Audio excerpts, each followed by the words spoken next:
いや、鳥もそうだよ。あ、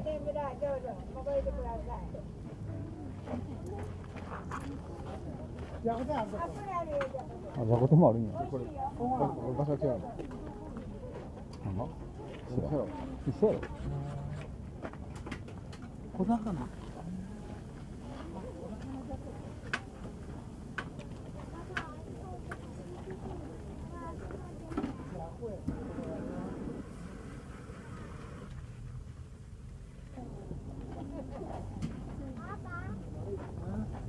逆からもいいんだね。なんだろう、そうや。違うよ、向こうやろ。向こうの人。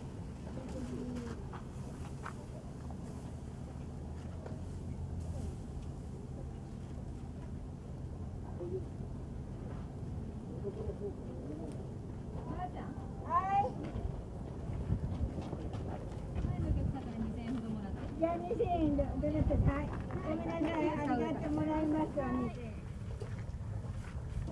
ごめんなさいね。はい。おお、風で。あとは何でしょうか。イカ焼き。焼きイカ。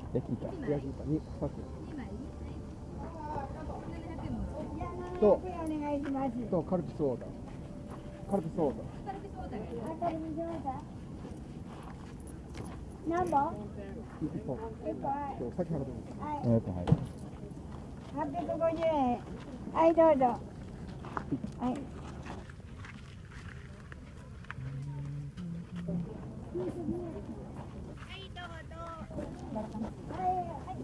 お兄ちゃん。ちょっと戻ってくださいね。お金戻ったからね。はい、どうも。どうも。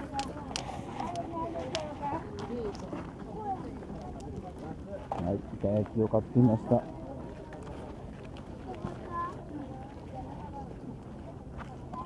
取る？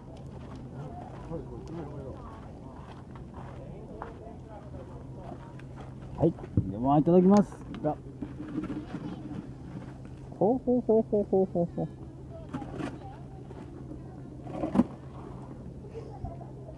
れ車で食えんな。